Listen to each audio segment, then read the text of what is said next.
Jay Horwitz here with a special edition of Amazing Conversations with Darryl Strawberry and his wife Tracy. Guys, let me go back. June 1st. What are you guys going to be thinking when you sit on the field, the city field, and you see number 18 go up to the roof? Let's start with you, Tracy, first. What's your thoughts going to be? My amazing husband, just the amazing accomplishments.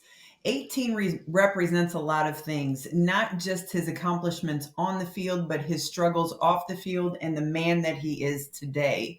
He truly knows how to go in and conquer, pick himself up from the deepest place, whether it be in the batter's box or in the box of life, if you will, and just hit a home run. So I couldn't be more honored to be married to him and to know that 18 will be retired forever. He's a legend. It's history. And I'm so proud of him just because of the man that he is. The accomplishments follow the man.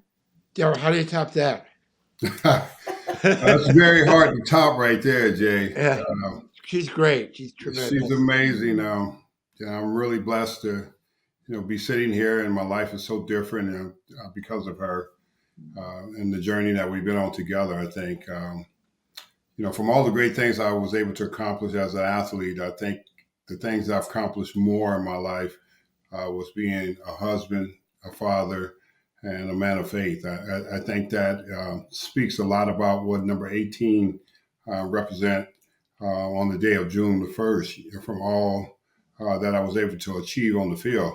The memories go a long way back before I even got to the big leagues. It has to do with so many other people that helped me get there, like Chuck Hiller, my first coach, Gene Dusan, people like Lloyd McClendon, my best friend Eric Davis, just people I grew up around baseball that really pushed me and drive me to be able to achieve so many wonderful things as a ball player. And I think as a player, when you reflect back on it, you realize how important people are, because you just don't get there by yourself.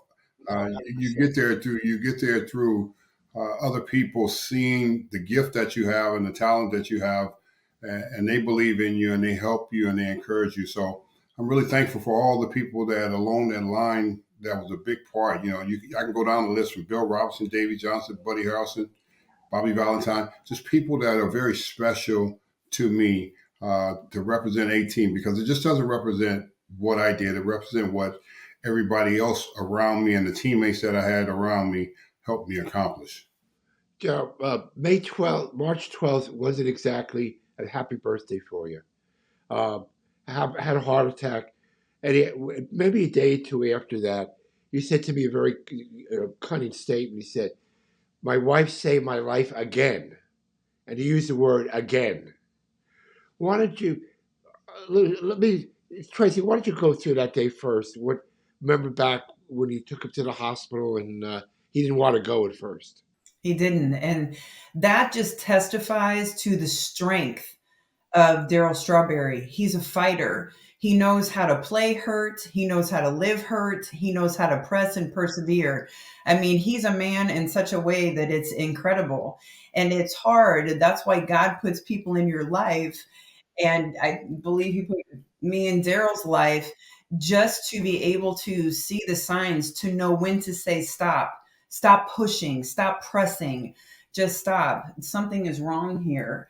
And he couldn't catch his breath. He was having the chest pain. I knew something was wrong. And because of the love we have, and he trusts me and I trust him, he finally said, okay, I need to go and I need to take care of myself. Darryl's a very selfless man. He will put everybody and everything in front of himself every single time. Without being over dramatic, it's pretty great that he did go. I mean, you don't want to think about it. If he didn't go, God knows what would have happened. Darryl, what do you remember about that day? Well, I just remember my wife going into work that day. She's a pastor and she works at the church, and she went in, and after she came back home that afternoon, I said, let's go get some lunch. After I got up, and I was feeling a little fatigued and tired. But when we went to lunch and we had lunch, and then after coming out of lunch, that's when I really started having some serious problems once again. And I started grabbing my chest again. And then she was like, okay, that's it.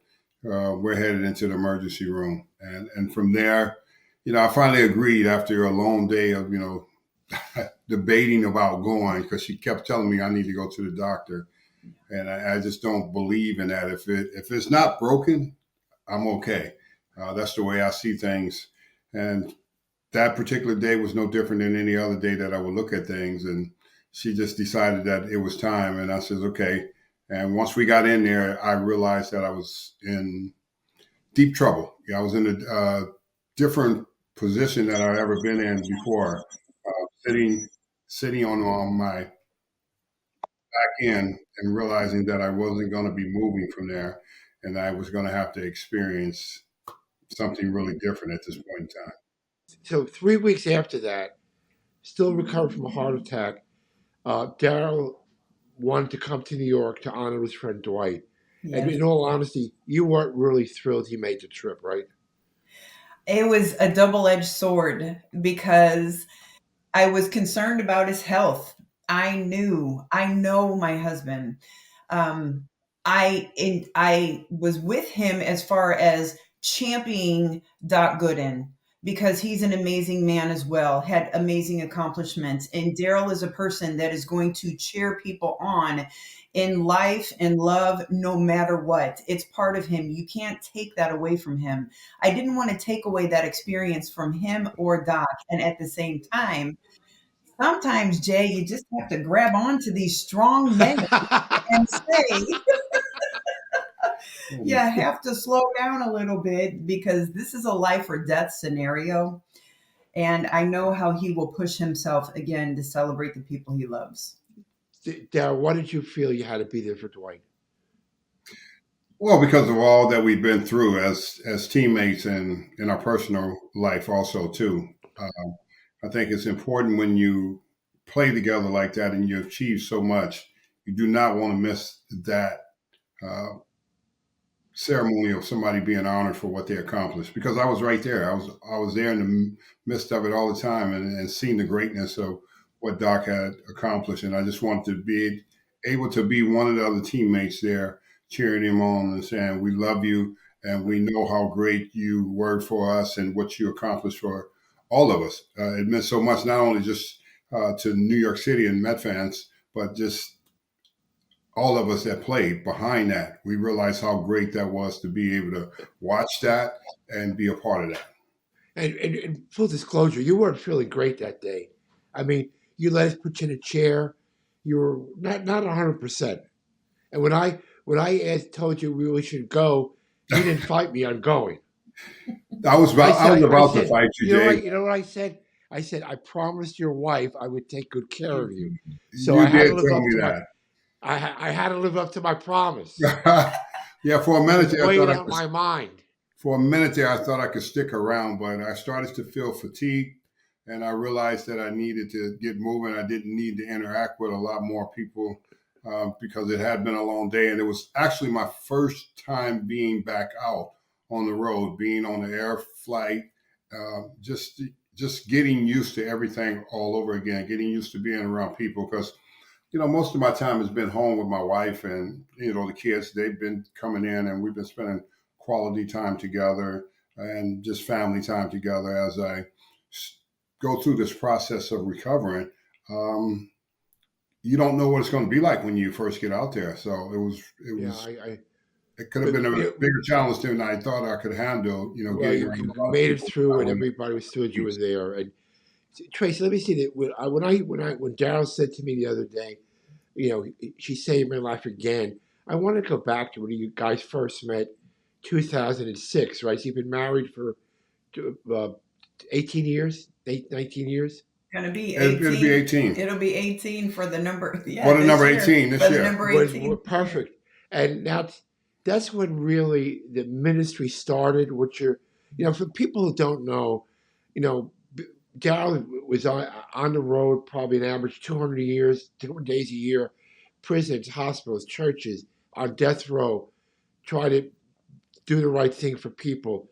And Tracy, how did that start? How did you guys meet back then? And how did it grow to what it is now? It's a great question. Sure. Darryl and I both came out of active addiction, and I had an extreme addiction problem as well, so severe that I lost custody of my 3 sons. So Darryl and I met through our pain and trying to get our lives back together. We lost everything, lost our kids, our lives, and all of the things. So when Darryl and I came together, we made a commitment over time to completely change our life, and we devoted ourselves to God, our creator, and allowed him to take total control over our life and live differently and to get well. And the purpose in that was to help as many as we could, was to answer the call of God on our life. And that's whoever is hurting, whoever is suffering, that we could be a living witness, that they can come out of anything, that they can overcome, and your marriage can be restored, your life with your children can be restored, you can come out of addiction, and so many other things that I have been through and that he has been through, that we would be a living testimony of hope and help to as many as we can. And Darryl, you're part of, what do you remember about 2006? Well, I just remember the fact that my wife would grab a hold of me personally, and she would lead me back into church and lead me back to my faith. I think that was the greatest experience I ever received, with someone that cared enough about not the baseball career, not the success I had, and not the fame and not the fortune, because it was all gone anyway. She cared about the soul of a person, and she looked at me as a person that needed uh, a do-over more than anything in life. And the only way you can get a do-over is making a commitment. And I made a commitment to my faith, and we got back together and we got in church and we started serving. And it didn't look like it looks now. It looked like nothing when we started, and nobody was talking to us, and only everybody talked to us now because they see that, the platform is so big. And, it was a process, and we went through the whole process. We went through it together, and I really watched my wife. I watched her follow God, and I really wanted what she had. And for me to get what she had, I had to do something different. And I started doing different. And then it took place in my life. And then we became husband and wife who care about helping others, who care about bringing positive affirmation to others, so they can understand that life is not over because you make mistakes. You're not a mistake. There's just a bunch of mistakes that's been made in life, and you can clean that up. And we both did that. We cleaned our life up, and we gave our life to the Lord, and we lived for him, and we live to love other people and help other people. We don't make it about us. We make it truly about helping others, because we've been healed, we've been rescued, redeemed, and restored. How do you divide up the responsibility? You told me what time, Darryl, I forgot. Tracy and Darryl, how do you divide up what you do with your ministry work? I know you each do kind of different things. Tracy, you want to go first? Yeah, we do. I'm a traveling preacher, evangelist, and I travel 250 times a year all over the United States, doing different type of ministry and helping folks. And my wife, she works here in the local church where we at today. I came up to her job to do this interview to get out of the house, but she's here and she's a part of the local church. And tell them what you do. I love the local church. Darryl, we have this joke that Darryl goes out, he catches them, I clean them, meaning God uses him to pull the souls that are lost out, but then somebody has to walk alongside them and help them initiate a new life and grow in their faith. And that's what I do. I write curriculum. I also do the business side of ministry, the business side of different things. And I come alongside, I not only teach and preach, but I come alongside people, develop leaders, develop other people to become a help resource. How do you help people who are in crisis? So that's a lot of what I do. Tell them the kind of degrees you have. Well, I have a doctorate degree in theology. I have my master's in business, and, I have a lot of schooling behind me. She's very smart. It's just the path that you both are. You both are very smart. Darryl, let me say this. We first met when we drafted you in June of '80. We went through the good times and bad times together. I know there was a point, that you probably never thought June 1st was ever going to happen. Talk about you guys' relationship with the Cones and how Alex and Steve have made you feel welcome. I don't want to knock anybody, but just how it's a different kind of relationship you have with our ownership now than you've had before, and how does it make you guys feel? Makes us feel great. It is a different type of relationship. It's a personal relationship with Steve Cohen. It's a real fun relationship. It's a fun relationship to be able to talk to them and know that they care about the history of the organization. I think a lot of times people don't recognize there's great history in this organization, and from the time of Seaver and all those guys played, and from the time we played, Hernandez, Carter, Gooden, Knight, myself, and all the other guys, and Mookie Wilson, all those guys, and Hubie Brooks, guys that was there before. There's a lot of great history in the organization, and I think they recognize that, and they realize that it's important. It's important for their fans. It's important for the players that have played there to be recognized from what they accomplished. It stands out. It will always stand out. It would always be there. You can't take that away from what we accomplished in those years. My 8 years of playing there, those were the best years of my career of playing Major League Baseball, and it was in Queens. So I'm forever grateful for it. I'm grateful for Steve and Alex. I'm grateful for what they stand for and what they see of the history, the true history of the New York Mets. And people don't realize you've been in uniform the last 2 years. With management on the field and spreading your knowledge. Let me just ask. Is when we going forward with this thing, what's your basic message, Tracy and Darryl, when you speak to people? Do you use Darryl's life as an example? What can be gained and how you can persevere? How do you interplay your personal lives into your messages to whether it's the prisoners or the people in hospitals? What's your basic message? I think the most important message is there's hope no matter what you go through in this life. There's going to be some trials and tribulations. It's those that endure the trials and tribulations and those that don't give up and quit. If you quit, you never know what's on the other side. And I think it's so much on the other side for anybody. We all have some shortcomings in this life. Sometimes people's lives play out publicly like my life has. And I'm grateful for that because it allows me to help the multitude of people. I get to go into a lot of cool places that most people don't want to go into because of what struggles are, and like going into prisons and stuff like that. Don't everybody want to go into those places? So I do. I choose to go into those places to encourage inmates and stuff like that. I choose to go to Skid Row and talk to people who are struggling with addiction because I'm not a victim, I'm an overcomer, and I think that's what's really important when you know about life is being an overcomer. That means that you go back and you go pick somebody else up and you help them overcome too. Sure. As long as there's breath in your body, God has a purpose and a plan for you. His grace is greater than any failure. And Darryl and I go into prisons.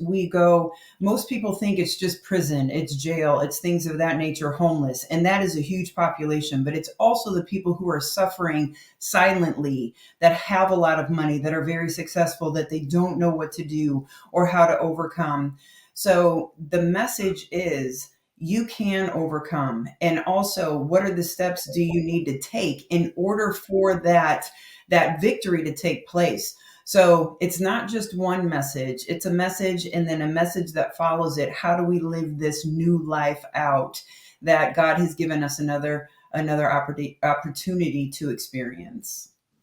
Last question, guys. I get this question a lot. I know when I said Darryl Strawberry should have been in Cooperstown.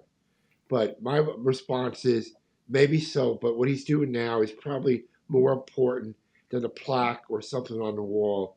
And how do you feel about that? I'm sure you get that question, both of you, along the line. How do you answer that question? Should I have gone to Cooperstown? And couple that what we're doing now, probably more important than Cooperstown. Let me just say this. Cooperstown is not meant to be for everybody. So there are going to be plenty of guys that make it there, that celebrate their careers and everything. I had a great career. I enjoyed it. I enjoyed baseball. Did I live up to? I lived up to my own special expectations. What I wanted to do was get to the major leagues and play and be successful. But my career now is greater than being in the Hall of Fame. It's called the Hall of Faith. What I get to do and have an impact on so many souls. I think I'll be credited later on in life. And I think a lot of times we don't look at that. We just look at the natural. I don't look at the natural anymore. I look at the supernatural. I look at the things that I'm doing today and the impact that it's having on people's lives, that is making a kingdom impact more than anything, not from an earthly standpoint, but from a different perspective. And I'm so thrilled and so overjoyed that I have the opportunity to be the man that I am today, and not just being a ball player, but being a man. Yes, I would like to piggyback on that and say, the love of the fans and the love also that Steve Cohen, Alex, that they have shown. You can see the dedication in people. People cheer on a champion. So Cooperstown is wonderful. We celebrate everybody that is in there. But again, like my husband said, the Hall of Faith, that's more important. And helping people change their lives and just being used as a vessel is just absolutely incredible. And Jay Horwitz, I want to give you honor where honor is due. Darryl has been like a son to you. You have treated him Amen. Yes, ma'am. and you have walked through thick and thin with him. And we love you so very much. Well, you watch over back this at you. man, my husband, like a hawk. And I want to give you a personal thank you and shout out. We love you, dear. Yeah, Jay, we love you. Thank you for all that you do. Might go back and forth. Hey, listen, guys, I appreciate the time. It was great.